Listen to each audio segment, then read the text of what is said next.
Hello and welcome to The Open Ike Show, where we open up about open mics. I'm your host, Isaac Kiner. Our guest this week is Maria Margaret Wilson, an actor, comedian, and writer. Welcome to the show, Maria. Thank you very much. Yeah, of course. Our opening question every week is, what do LA open mics mean to you? Oh, wow. That's a loaded question. I think they're a lifeline in a lot of ways. And first and foremost, even besides the industry stuff or like getting your material out, the obvious, right? I think it's a source of community. Mm-hmm. And I think in LA, there's like this whole idea that it's very isolated, very lonely, and it can be, but you have to actively go and find your people. Right. And I think open mics are a great way to go find people. I've met so many friends and people that do all kinds of different styles of comedy, different styles of filmmaking. And particularly for me, I go to a lot of queer and women-friendly open mics. Yeah. And that for me has made it very comforting. So I found a lot of like-minded people and made me feel more comfortable to do material that I wanted to do. Right. And you were talking about like the types of creatives that are at stand-up shows. It's not just comics or like comic first, you know? Right. I think a lot of just like writers who are like, I'm going to do this. And people literally just go to make friends sometimes and stuff. So I absolutely agree. You've made your community kind of from those kinds of shows? Oh yeah, like the person that I'm actively doing comedy with online on social media, my friend Emma Estrada, I met her at an open mic. Okay. And we met at, it was Witty Titties open mic. Excellent. We heard about Witty Titties. Yes, yeah. It's a great source for the community. But I met her there, and it took a couple of years for the relationship to develop. But we kept seeing each other around, and there's a few other friendships that I've made there as well.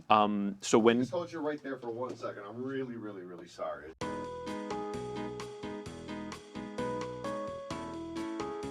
I'm so sorry for that, guys. No. That's good.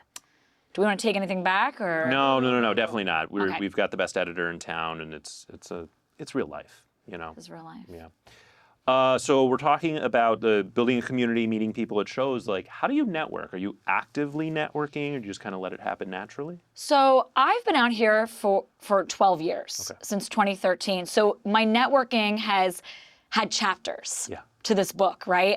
And that's how I view it. There are times when I'm more inward. And I'm working on projects. But I will say years ago when I got here, 2013, 2014, 15, I was out. I was auditioning for short films. I was doing Second City Hollywood, which rests in peace. It's no longer around, which makes me really sad. I know. And I was around at the Complex, which also is not around. But people were putting up shows. So I was very out. And meeting people. And then as time went on, when I met people on film sets or on open mics or performances, especially through sketch comedy in the early days, everyone just kind of dispersed. And then slowly but surely hey, you want to work on this project together?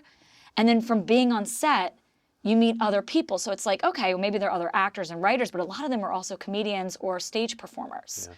So then what would happen is you would go to maybe someone's show and meet more people that way. So the networking, it's like an onion. It's like I always say, get on set, go watch someone's show, or go do a show, go do a play. Yeah. Because you'll meet, 5 to 10 people, and from there you'll meet one person, and then you'll go do another thing and you'll meet 5 to 10 other people. Yeah.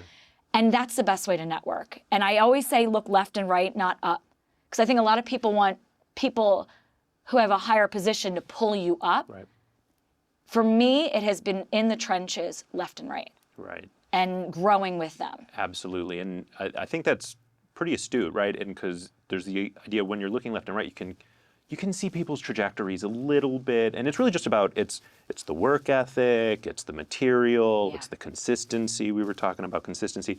So I think, left and right, and you don't need to pay attention to everyone, right? Just the people who really spark something in you, or vice versa. Yes, and it bobs and weaves, meaning like I've met people and it's like, okay, like for a year or two, I maybe did a project with someone else, and then, a year or two after that, oh yeah, remember we met 5 years ago, now we're working together. So it's not this like linear thing. Yeah. And I've also gone through several comedy partners, and it's like all good. It's like, oh, we tried something, and you know, it maybe didn't jive. And it's like, okay, great, we did this for a year. Now I'm going to go work with this person. Yeah. And I think there's something really beautiful about that while you grow, because your style grows. Yeah. Yeah, your tastes grow. And I think that's also like letting the universe kind of work it all out for you as well. Your style grows. Can you describe your comedy style? Oh, dirty and brash. And no, I am from New Jersey. Okay. So, you know, I do have a little bit of that edge. Let's put it this way. When I was a little girl watching SNL, like I wanted to be Molly Shannon, and I also wanted to be Jim Carrey. Like I wanted to do the big faces, and I also loved, like what those two stood for me was the physical comedy. Yeah. Even Chris Farley, like, but you know, Molly Shannon was like the first woman I saw throwing herself into, a fucking wall. Yeah. And just like, you know, legs up and underwear showing, and I thought that was the most hysterical thing I had ever seen. Right. I was like, I want to fly through a fucking wall and show my underwear to the world. Yeah. And when I was a little girl, like the physical, I mean, I'd be rolling around, you know, on the kitchen floor. Yeah. My mom's like, oh my God, we got to do something with her, right? But for me, the physical comedy was the first thing, and the characters. That's what really inspired me. So sketch comedy was my first thing. Right.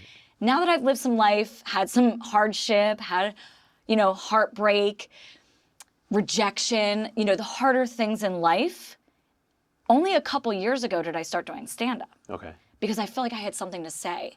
Before I felt more, you know, I felt more larger than life. So the character stuff made more sense to me. Right. But the more I started writing stuff, I was like, oh, I now have stuff to talk about, like the dark part of life. I love dark comedy. Yeah. I love talking about the things that are taboo. And then the last part of my style or my growth, I would say, with comedy is being a woman in comedy. I say the one thing that no one wants to see is a woman being silly. There's like something about society, like a woman being silly is really, or too loud. Okay. And again, this is just my perception. Right. I feel like it turns people off, both men and women. Like there's something about it like, ooh, don't go too loud and don't go too, you know, so I really like breaking the stereotypes of what a woman should be. Okay. Like really breaking that mold. Yeah. And that comes out through my comedy. Excellent. I like behaving badly. Okay. Do it. Yeah. But I need your permission. That's misbehave. Thank you. Okay. Do it. Okay. That's what whatever you want. Like, thank you know, you. I'm not going to tell you. Yes. So you, as a kid, you're rolling around on the floor and stuff. Did you do any performance as a kid? Oh, yeah. Yeah. My first play, I was 10 years old, and I had this incredible art teacher, Mrs. Jablonski. We called her Mrs. J. Shout out to Mrs. J. Mrs. J, you know who you are. You're the best. Mwah. We're still in touch, actually. This woman was like a visual art teacher. She would write plays for us to perform in the drama club. I mean, this woman was a genius. So she knew, or she saw her, she was like, middle school, Maria's doing this. She went to my mom, was like, you got to get her to do this. She needs an outlet. This girl needs to talk. So I actually went to Performing Arts High School in Southern New Jersey, and it was like a new school for this. So instead of going to a vocational school, like part-time, and then going part-time to a regular high school, we had academies. So we went full-time, and for like 200-something minutes a day, like for a couple hours, we focused on our major, and mine was drama in high school. So we got to do all these plays, we learned all the genres, we got all this history. It was incredible. And then I got my BA in theater, and then eventually went to Chicago and did Second City. Okay. And then eventually made it out here. Okay, so you did your comedic kind of growing up, if you will, in Chicago. That's yes, but it first started, my very first time doing improv was with Comedy Sports in Philadelphia. Okay. Shout out Philly. Yeah. I grew up in South Jersey, right outside of Philly. Okay. So I knew while I was in college, I was like, I want to start dabbling in comedy. Yeah. You know, I loved theater. Comedy was always there. I was always kind of obsessed with the larger than life nature of it. Sure. I think in kind of high school class, you know, like you took it, drama seems to be more the avenue. I don't know about like comedy, high school, not majors or, but like curriculums. Yeah, it's so true. they're probably, was there anything kind of comedic happening that was like official school activities? No, not officially. And I think if anyone did any improv or anything in high school, they were lucky. Yeah. But comedy sports was something that, I think is an avenue for a lot of people. But again, you have to be near a big city. Right. Because they're not everywhere. But they do a great job of bringing in young people. Yeah. And, the question of like comedy schools as like a for-profit business in big cities. I did one in New York I did UCB for 101, and I did some stand-up and like writing kind of classes. And I get the value, Do you think that, like, did you do some? You said you did this one in Philly. Did you do more? And then in Chicago, right? Yes. So you're a fan. And what were you getting out of those? So I think that, also things have changed. Okay. Because I went to Second City, I started in 2008, and it was a different time. Here we are, 15, 20 years later, right? Things have changed. They were not as saturated then. There was like a heyday. So I went through the conservatory at Second City. I loved it. I feel like it was more personalized. And even when I go back to Second City in Chicago, things are renovated. It's bigger now. I do think there's a lot of value in them because I think a lot of people, like to your point, didn't specialize when they were young. So they were doing maybe character bits or whatever, but they didn't have, unless you're doing open mics, like for stand-up very early on. I mean, that was kind of it. So I think there's a lot of value in starting there.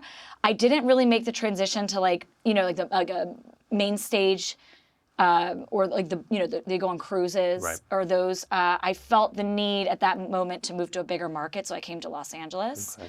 But I did Second City Hollywood when I first moved out here. And again, to this day, some of my best relationships are from that sketch comedy group. So the value, again, is community.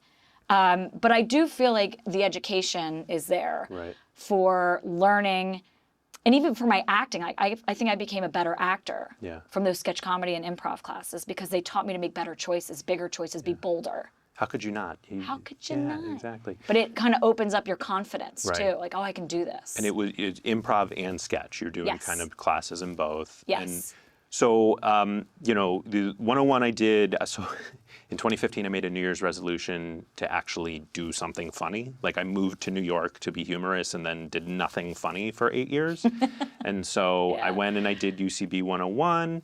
And then quickly after that, like my fingers couldn't move fast enough to get me into 201 because it's very competitive, right? Oh, of course. So I started doing stand-up classes right away after that. And so I always think about like what I learned in 101 and how it affects my writing, for stand-up and screenplays and stuff like that. So do you take the improv, like the performance lessons, and then apply them to like writing sessions? It's a great question. I think this is where, for me personally, improv was always a tool. I didn't love performing improv. I liked improv for the purposes of getting to sketch. Yeah. That was my, like some people love to perform improv and it's a beautiful art form, but for me it was always a tool.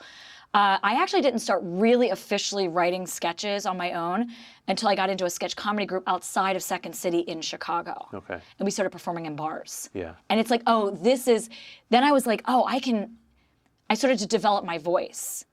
And it was, and there's something about doing it in a bar versus doing it on in a proper stage, Sure. right? Because I feel like there's an honesty that happens. Like people are a little drunk, and they're not going to laugh if it's not funny. Right. So there was like this very much like it's like the Apollo, right? You're going to know right away, and I appreciated that, and I think that's where I built my chops as a writer. And this worked or this didn't work. Right. So I was taking what I learned from the school, and it was like, okay, now go swim with the big fish. Right.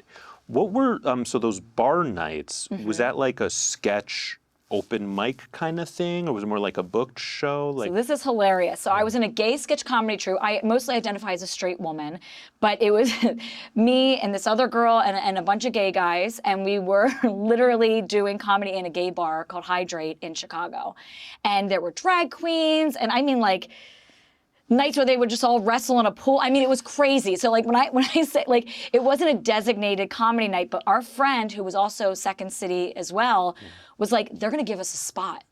So we're going to get up. So before the bar would open, we would do the comedy. Then the rolling around in the pool with, I don't know, it could have been KY jelly or Jello. Who knows what it was. It looked like a lot of fun. I'll just say that.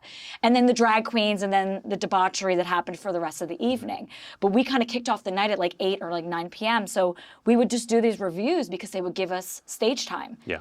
And then we went around town and kind of did, went to other bars, eventually Sketch Fest, which is a big deal in Chicago. That's going on right now. Yes. Yes. And so, but I think there was something really valuable about just like finding stage time. Yeah. Because it also costs money to pay for a venue or, sometimes to do stuff. Right. Or if you want to do something at Second City, right, you have to be like, okay, we're going to do this, or you have to be one of the writers. Because we had writers at Second City write the shows, and then they would go to us and be like, come audition for these. Right. So sometimes I wasn't even writing them. Gotcha. So the writing really happened in the bars. But we were just like, yeah, we'll take the stage time. Yeah.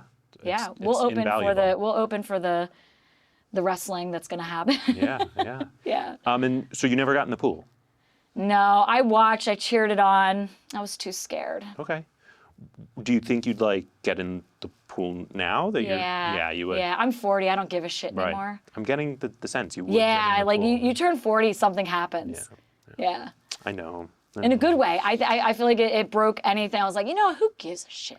It's actually true because you didn't ask, but there might be an opportunity for you to ask later. So I started stand-up in 2015 in New York, did a bunch of shows as part of that New Year's resolution, and I saw other people taking it way more seriously than me.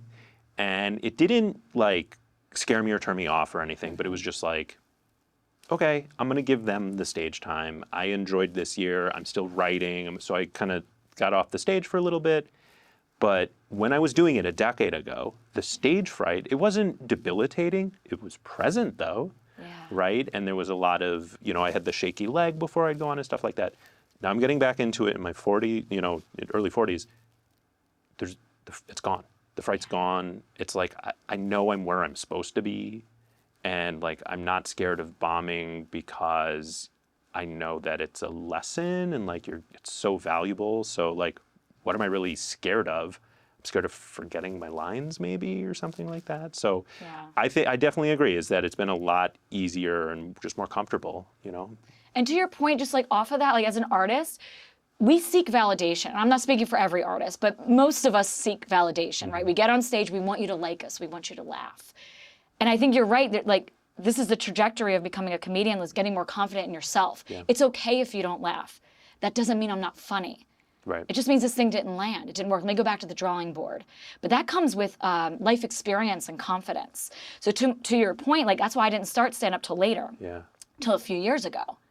I was more of an actor, more of like I said, a character actor, writer. I had done web series and everything and written short films, but I was and acted in them. But I not until a few years ago did I feel confident enough to be like, oh, I'm going to tell you my stuff. Right. I'm going to lift this rock because I'm now more comfortable in my own skin. Because that's the difference with stand-up too. You're not, technically, you're a version of yourself, but you're yourself. You're telling your life experiences. When I was a character, if I'm an actor, I can draw from my own experiences, but you're not seeing under the rock. Yeah. Stand-up comedy's lifting the rock. Right. You got to tell the weird joke about how you humped a couch too early as a kid. So you're familiar with my material then? I am. Yeah. I've seen it all. The stand-up, I had a great question. I was too busy listening. It was the couch humping. Yeah, I think that's what it was. I know, it's fell out of my mouth. Stage time. Well, this might have been it, but this is what I'm curious about now. Yeah. So when you started doing stand-up, I remember what it is. I'm a great host. You are. Oh, thank you. Thank you so much. We're in our 40s. We don't care. Yeah. I'll take the validation, though. You do what you want. Okay, so you're talking about character in some formats. You're talking about not character in other formats. So did you ever bring characters to open mic? So, no. The open mics that I do are for stand-up. Yeah. But funny you should ask that because you're such a good host. It's you knew. I did a one-woman show last year, not in 2024, for the Hollywood Fringe Festival, called Me, Myself, and Why Am I Here? And going back to my comedy partner, Emma Estrada, she was also doing a one-woman show. She saw my show. And I'll circle this into the character stuff. And so it's about having an existential crisis, on stage with the audience, but it was very interactive. So I would take a character and I would go into the audience and I would fuck with the audience, right? In one way or another. It pertained to the story, but so I get out and Emma goes, "You're a clown. You're doing clowning." I go, "What the hell's clowning?" Because we didn't call it that. Yeah. So the idea of interactive characters, so it's like a melding of worlds here is what I'm getting at. So I've never done open mics for the character, but here I am creating this whole show, and there's this whole new genre of clowning. Yeah. So it's like this mixture now. So no, I've never done open mics, but here I was putting up a review, something I'd written, an hour-long one-woman show, and I was doing clowning, which is, if I were to go do a bit as a character, it would be like that. It'd be interacting. It would be taking this character and reflecting society back onto the audience. Yeah. So yes, I've done clowning, but not in an open mic setting, to answer your question. Right. But it has evolved. Yeah. This character work, absolutely. And there's clowning mics all over I go to a mic at the Elysian, and just before me, there's a clowning mic. It's a huge community over at the Elysian. They're amazing. They're amazing, and I love so what they're close. Yeah, and I love what they're doing, and I do think it's like the new age, way of performing comedy. Right, and I'll tell you, like when I get there early and they're coming out, that's what I'm seeing is just like everyone's getting each other's contacts and actually like commenting on each other's sets, like they're paying attention actually and stuff like that. So, okay, you did a longer piece. How long was the one-woman show? Hour? It was about 50 minutes, 55 minutes. So in my head, the way to kind of write a live one-man or woman show is actually to like in chunks at open mics, right? And that maybe just be like where I am with my comedy. But you weren't doing that, it sounds like. No. So how did you like actually practice or like get the live feedback of the bits in there? I'm so glad you asked. I signed up. I paid the money for the venue, and I said, I don't have a show. I need to write a show. Called my friend Caroline Sweet. Shout out to Caroline, a real angel who I met at Second City Hollywood a decade before. Yeah. See how I'm tying it all back in? It's the left and the right? You rise together. And I said, will you direct the show? I said, I have an idea. I knew, kind of like how the Republicans say they have concepts of a plan for healthcare. Right. I had concepts of a plan for a one-woman show. Let me see the bill. Let's see it. Let's see it. It was a great show. And so I knew, I had the idea. And all I kept saying was, I was like, I just want to be a floating head. That's what I kept telling her. I said, I just see me being a floating head, just ooh, and talk. So that was like the origin story, but I knew it was an existential crisis. I knew about the floating head, and I didn't know anything else. Yeah. She was like, all right, get writing. So I just sent her draft after draft after draft. But because there were a lot of non sequiturs, and I had these characters in my head for a long time, I would just go perform them for her because she's also sketch comedy trained. So we just had, and we have a shorthand. Like I said, we have a friendship. I highly recommend, too, if you want someone to direct something, pick someone who knows you well. Yeah. A lot of people, and again, no shame in the game, no judgment. You do it however you want. My personal recommendation is to find someone who really knows you. Because I wrote something, my first draft of that show, do you know what Caroline said to me? She goes, well, you obviously wouldn't. Well, can I guess? Isaac. Go ahead. Yeah, you guess. She said, it's not you on the page. Close. Oh. She's like, Maria, you just like shit on yourself for an hour. You just like, she's like, your self-deprecating humor is hilarious. She's like, but you were so mean to yourself in this draft. This is why I say pick a friend. Pick someone who knows you. And I go, oh. And then I was like, oh, I'm really mean to myself. Right. Really mean to myself. And it was like not in a funny way. I was like, oh, shit. So I went back and I had to figure out, because I had a bit where I wanted an audience member to shoot water at me with like a water gun, like one of those super soakers, and say terrible things to me. And she's like, that's awful for the audience. She's like, that's not going to be enjoyable. And we actually flipped it around where they were saying wonderful things. So it ended up being like later in the show and turned into this whole other thing. But my point is, it was so important to have someone who knew me so well reflect that back to me. Right. So we just worked the bits out ourselves, and I gave myself, giving yourself a deadline. Sure. Oh man, I have like undiagnosed ADHD. I'm a procrastinator. I'm a perfectionist. She's like, get it up, Maria, you know? So I already had these characters swirling in my head, but a clowning open mic would have been wonderful for those if I wanted to go that avenue. I just had like I said, I'd been around for a while. I also did another 2-person show in the Hollywood Fringe Festival in 2018 with another friend of mine. So I had, you know, an idea of what I wanted to do, and I had a story to tell. But a clowning open mic would have been great for that. Yeah. So, you know, I'm a big proponent of whatever works. But like I said, having Caroline as a sounding board, chef's kiss. For sure. So good. Nice. The Fringe, I saw the poster for the Hollywood Fringe, and I know Fringe, right? I'm familiar with Fringe. I know that the Elysian has kind of like a Fringe prep kind of month or something where they're putting like Fringe shows up in LA that are then going to go. Is that different from Hollywood Fringe? Is it associated with? I don't know what the Elysian does, but I guarantee you, because a lot of the Elysian performers do the Hollywood Fringe Festival. Okay. So I guarantee you that's for the Hollywood Fringe. I would almost bet. But is the Hollywood Fringe related business-wise, do we know, to the Edinburgh? No. The Hollywood Fringe just has a bunch of venues that they say, we're going to do it in these venues. Okay, I don't know if the Elysian's one of them. Okay. Yeah. And it's like built out. I mean, that's kind of what Edinburgh is you just go and get your bar or theater or whatever. Right. And with Hollywood Fringe, it's a little more, instead of just like a bar, because I know Edinburgh's like a larger operation. It's whatever you make of it. Yeah. Usually there's designated theaters for the Hollywood Fringe. Okay. So I did the Broadwater, which is great because they have 4 different stages. And they have all the way from a tiny black box to the main stage. Yeah. And they didn't have really good time slots for the smaller venue, so I actually did the main stage with a 1-woman show, but I only did 3 performances, so I knew I wanted it to feel like we were in space. I had to be very physical and use the entire space. Sure. But yeah, I was like, I'll just do 3 performances. Okay. So I can pack the house versus like maybe, 5 or 7 and with smaller audiences. Same here. I love when the universe does this, and what this is a perfect segue. Oh, I love segues. This transition.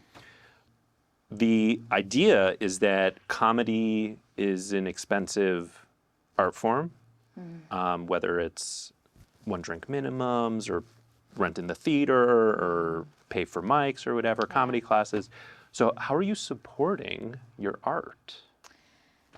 I've always had a job. I've always had a day job for a long time. It was in the restaurant industry, and I kind of felt like it had to be like that guise of, it's flexibility. And I do feel like it can be a little bit of a trap because I feel like I wasn't ever making enough to get ahead. But now I work because of my own self-taught editing skills out of having, being a multi-hyphenate and having to create my own work. I work for Disney and Hulu during the day. Cool. And it's a tech job. And, again, an acquaintance of mine was able to help me, and a friend through comedy who knew people had editing experience and tech experience and the QC world, quality control, was able to be like, hey, this would be a great job. So, what's funny about your job? Well, what's cool is my team members, even though we're in a tech job, we look at ads all day, but a lot of us are also comedians and performers. So we just happen to have the technical skills. So I'm very lucky that my team is very funny. Yeah. Also, ads, like low budget, local ads are hilarious. I believe it. It's always like, I feel like it's like a car shop. And like the guy's like, come on out, honey. And he brings his wife out and either she loves it and it's like her first time on camera and she's like, yes. Or she's like begrudgingly like, come buy this Honda, So there's a lot of funny things that happen in ads. Yeah. The Midwest there's people respond to things and commercials and I would never buy a car based on a commercial. That's like... It's wild how many car commercials there are. Yeah. Yeah. The local ones can be very silly. Yeah. Some of the acting is hilarious. Very good. And you, have you done some commercial acting? I tried. Yeah. I think it'd be funny if like you're going through your job and then your commercial. That actually happens. We see some people that we know that also book a commercial, and we're like, oh, we're gonna quality control your ad, hopefully. Yeah. So yeah, there is a lot of performers are making that segue to having tech jobs. Is there a glint of jealousy when you see someone No, their commercial? Excited. You get excited. I get excited for them. I do, because I've had a weird kind of luck with agents, and I never really got to run the circuit. I never really got like a chance to get that period of time where you're getting a bunch of auditions. It just never happened for me. So I had to like just scream into a pillow a couple years ago and just let it go. Yeah, I get it. Yeah. How are you supporting other artists in your community while also kind of working on your own art? Another banger of a question, like so good, because I think the support is so important. So I actually have there's like a group of us that are like female filmmakers, and we will help each other in whatever way we can, whether it's looking at a first draft of something they're writing, or literally coming on set and be like, I'll be an extra for the day for you. And there's just a community of us that are helping each other get our projects done, hell or high water. And I just like fucking love it. Is there like a group text or something I can Oh get on? yeah, there's a group text, and also just again through those like meeting people, networking, people I met years ago. Some are new friends. A lot of it's through social media too. Like we'll message each other a lot on social media. But these are people I have. We text each other. Right. And it's not always a group text. Sometimes it's just like a bunch of one-on-ones, and then sometimes it's a group text. Nice. Yeah. Cool. I'm going to jump around a little bit Love here, it. if that's all right. Yeah. Jump around. Oh, Jumping around. This is the jump around break. I love it. You noticed when we got started, we're matching. We're matching. We're totally How matching. cute This that? is like not on purpose or anything like that. No. I'm often pretty conscious about kind of the style I'm bringing to my live performances. Not like costumes necessarily, but just kind of, I think of it like the character, like the version of myself I'm building, and kind of really supporting the material, right? Do you, when you're performing, how much thought are you putting into kind of fashion, style, appearance? It's a visual medium after all. Well, okay, for the stand-up stuff or for the performance stuff, like? I'm asking for my stand-up brain. I know you'll have an interesting answer about the character stuff and the one-woman show. So let's say both. I'll get the one-woman show out of the way. I wore a nude bodysuit. Okay. So that. So I just want you to, because I was metaphorically naked. And that was deliberate. That wasn't like. I was burst into the universe, and I was like, I'm here. Look at me. Nude bodysuit, and then I would take things on and off. Okay. So that was the purpose of that. So that was, I wanted to present that way. As far as like even today wearing this shirt, I just think the triangles on my boobs are very funny. So I was like, I'm gonna wear. It's silly, right? Yeah. That makes me giggle. I wear a lot of like like a bodysuit, right? Like a jumpsuit, like there's a zipper. Yeah. I wear floral colored shirts. So like I like patterns. I like fun patterns. Yeah. Because I'm such a big personality, I usually wear colors and whatever. So to your point, I don't know if I think it's in my subconscious. Right. I don't think I don't plan it. Like I'm not like, I'm gonna wear this because it feels like a deliberate thing for stand-up. I think I just naturally, I'm like, I'm gonna wear that bright colored thing or that silly pattern. Right. Yeah. I love the idea with my stand-up of like getting a laugh without saying anything. I love that. And even starting a set that way, right? And so a lot of that time's just like the appearance, and I'm not wearing crazy stuff, but just like if I can find a way even to be funny before my set starts, like that's kind of how I'm thinking about it sometimes. And so, whether it's kind of, I just got out from work, which I'm unemployed right now. This is, a fake thing. There was a little while where I was just wearing like Fish t-shirts, the band, just to like, and then never talking about weed or music or anything like that, but just to kind of like have the character get built before they announce my name. So that's kind of where I'm thinking of. But then, so if it's not like deliberate or that, like you said, you can't, like you're not writing jokes about specifically your fashion or appearance or something like that? No, but I do reference my physicality. So when I come on stage, I dance on stage. Yeah. So I immediately get on stage. I'm like, "What's up, motherfuckers?" You know what I mean? Like I'm very immediately like, "This girl's too much." Right. So the bit isn't how I physically look; it's my physicality. Right. And I'll even say things like, "Can you believe he dated me?" Too much, right? Like, so they know immediately. Oh, she's a bigger than life personality. That would be a nightmare to me, to date that. Right. So I'll reference kind of my loud, boisterous nature. So it's not the physical clothing, it's just Everything else. my aura. Yeah. Do you wear makeup on stage? That's actually a really great question. So funny you should bring that up. Like today I'm wearing a little bit of makeup because there's lights and whatever. I got to draw on my eyebrows. So if I don't have eyebrows on, you're never going to know how expressive I'm being. Right. What? So the eyebrows are usually like the bare min. Mm-hmm. But I prefer to wear very little makeup when I'm performing stand-up. Yeah. And these videos that Emma and I are doing on social media, we're making a point to not always wear makeup and to sometimes go completely barefaced. Again, for me, I just throw on the eyebrows. That's just like it's part of the whatever. But truly, like even some days, like, no, I don't. And I'm just wearing like a baseball cap. Mm-hmm. And I think it is very important. And again, I love makeup. It's fun. It's lovely.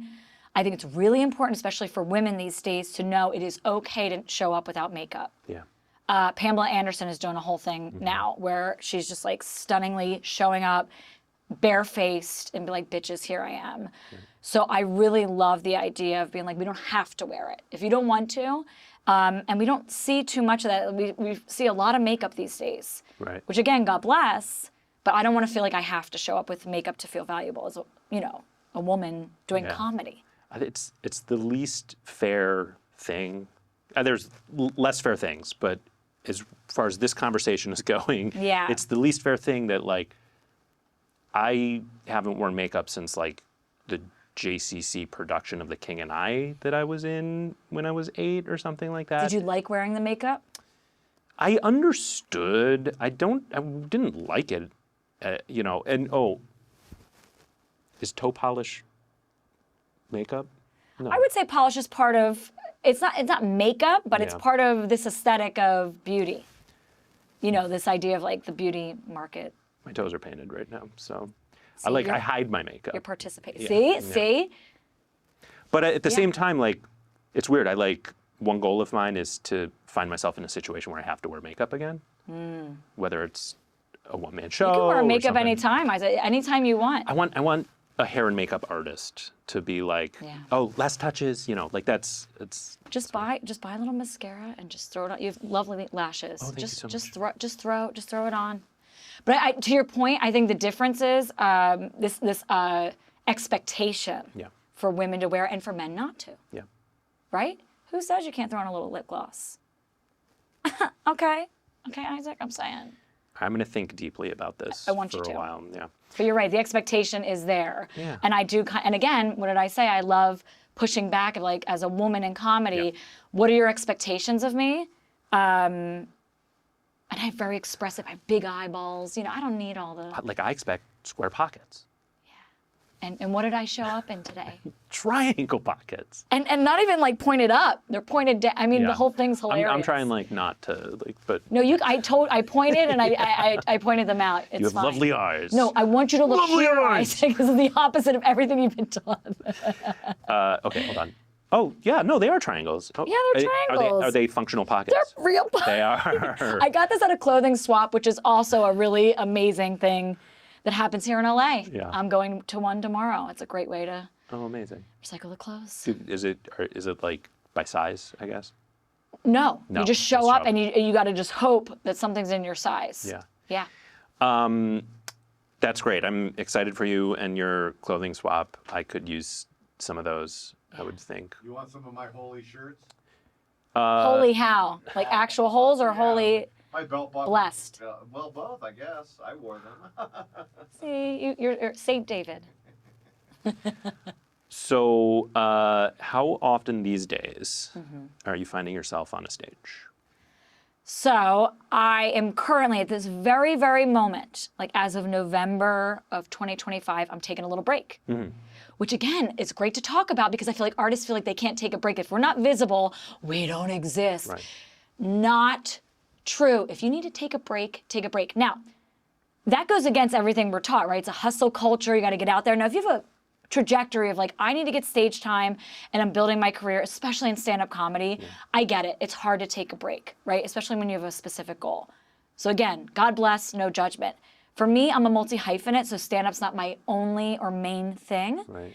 So I took a break, and actually I took a break a couple years ago too, to recalibrate, and that's how I ended up writing my projects. Right. So right now I'm trying to get my TV pilot submitted, get my film into the festival circuit, and then in the beginning of the year, I'll return back to doing more stand-up, more clowning. Awesome. Yeah, but I think breaks are important. I think we don't talk about it enough. Yeah, I agree, but I do like micro breaks. Yeah. And it's really, all it is if today is a writing day and not a performing day, I don't beat myself up for not performing. If I've done nothing to further my career today, then I'll be like, oh, I should have written, but I'm trying not to beat myself up for those days. I'll take months off. I mean, because I also think too that everyone has works differently. Yeah. And I need a gestation period. I'm a Gemini, so I'm like all or nothing. I'm still working on that. So I think it just depends on your personality type too. Gotcha. Yeah. Okay, so sticking on that topic, like at your peak, Yes. kind of how many mics would you do in a week? So that's the thing, I've never, with stand-up in particular, I haven't done the run yet of like, okay, I'm doing, like there was a period when I was doing 1 or 2 a week, and it was my familiar ones, ones that I was very comfy with people, but I haven't done it consistently because also I was getting booked on my friends' shows a little bit too. For stand-up? Yeah, for stand-up. Cool. So I have a friend that runs a monthly show at the Clubhouse, shout out to Bo V, excellent stand-up comic. And I would just do their show and some other people's show through the grapevine. I'm going to go pop in and maybe do another show this month, so again, through networking. Right. And I have like material I've been working on the past year or two. I have like, I don't know, maybe like 20 to 30 minutes worth of stuff. Not like collectively, like I haven't gotten up and done it all in a 20 or 30 minute set. Obviously, these are in 5 to 10 minute sets. But I'm saying that's like the amount of material I have where it's like I can get up and do the joke comfortably. Yeah. But I have not done it the consistent route because I'm a multi-hyphenate. Yeah. And I do a bunch of stuff. And one piece of advice that I think it's a bad advice that goes against what you're talking about is they say if you're coming to LA, pick a lane, right? You gotta shout from the hilltops, I'm an assistant director, and like nothing else counts, right? That might have been good advice a decade ago, but it kind of feels like it's shifted. It's tricky, right? Because I think it's smart advice. Right. Because the people I've seen that like are like very successful stand-up comedians, the ones that make me laugh when I watch them, they took a very specific path and they ran with it. Yeah. So I do think there's value in it, but I just don't think that's for everyone. Yeah. But I do think it's so competitive that it's not untrue. But I do think you have to figure out what works for you. And I don't know if it's a one size fits all. Yeah. Yeah. When you're writing, if you kind of have an idea, how do you know if it's right, like what format it fits in? I have a whole, the Notes app, I have a whole thing of like just weird ideas that I throw in for my stand-up. It's usually my personal stories. I love talking about my childhood, relationship stuff. Again, just being a woman in this meat suit on planet Earth. So that stuff goes into the stand-up bucket of like anything that's like, or I'm recently sober, a couple years in, so I'll talk about, thank you very much. Yeah. And so that journey, right? Addiction stuff, sobriety stuff. So all that stuff lives in the stand-up world because again, it's my personal story. And then there's another bucket where like Emma and I, for the social media little, satirical comedy videos that we're doing, we have a separate idea Notes app that we share. And we'll build those ideas. And those are more like societally what I want to talk about. Gotcha. Because I know some people, comics, that's what they do in their set. My stuff's all personal storytelling. Gotcha. So it's like categorically, like if Yes. this is from my personal life, and then it fits here, and if this is more kind of shining a mirror back at society, it's over here. Yes, or archetype stuff. Your crazy friend's a Gemini. So like it's still me, like I'm a Gemini, and like she's a Virgo, right? So we did those bits together, but it's not necessarily, I wouldn't speak about that in the stand-up set because it's not personal enough for me. Right. But I do some topical stuff if it feels right. I'll sprinkle it in the beginning usually. Yeah. I'm a little bit of a political junkie, but I really like to stick to the personal storytelling for stand-up. I tried doing some of the topical stuff, and I found like by the time I got an open mic, the cycle had passed. Totally. I've got this great joke. I don't even remember what It was that great. it was. That great. And so it's the kind of things like I'll pitch it to my writing partner, Yeah. I'll get the laugh, and I'll just move on. I'll just like, okay, well. Right, because that's something you have to do in a show. You have to strike while the iron's hot. Yeah. And that's the thing. It's like, well, then, maybe, and I'll say this too. My friend Bo, who I just mentioned, having a monthly show at the Clubhouse. Yeah. That's a great way. So maybe even doing a monthly show so you can get some of this stuff out quicker. Yeah. And they have pretty cheap prices for renting the venue. So. All right. So there's an idea that I'm trying to kind of make sense of, is like what excites a comedian to write or perform, like, and not what drives, but like where does the excitement come from? And so the question is, do you find that the material drives the excitement and then the booking, or do you find that the booking drives the excitement and the material? And I know you said for your show you made the booking and then had to write it. I think I'm asking more about stand-up now. Like, Yeah. how does that play for you? I think for me, it is all based on my storytelling. And for me, it's very cathartic. So I kind of don't care who I'm telling it to. I got to get it out. It's part of my healing journey. Yeah. So stand-up I've kind of used as an outlet more than like a career path. Right.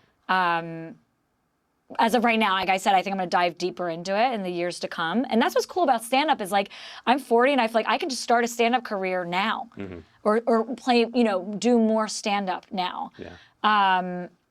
And so I think it's always the material and the storytelling excites me, Yeah. And I love the idea of being like, I'm going to tell this story from my childhood and I know I hope that people will relate. That excites me. Right. That relatability. Sure. We were all children once, Yes. So Yeah.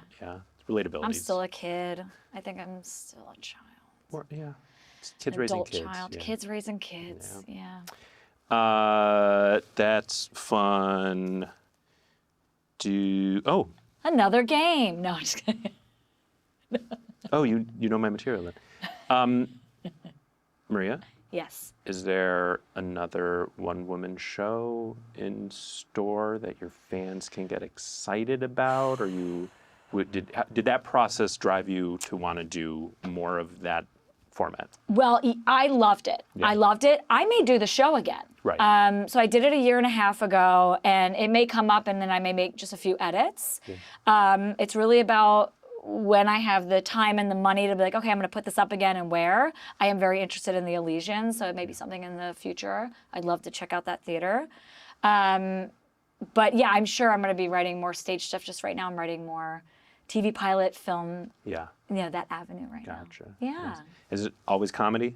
Did you do drama No, at all? my short film is actually about grief and loss and spirituality. Yeah. I think comedians are way more adept at Yes. doing drama compared to like dramatists trying to do comedy. And you see it with like acting. Totally. You said Jim Carrey. I mean, he's done these drama roles that came out of the blue, right? And then you're like, wow, he did a good job with that, right? And then you see kind of drama actors trying to do something funny. It's like, Sure, because most comedians are sad. Like we're sad, and there's a very thin line between comedy and drama, and it's really the presentation.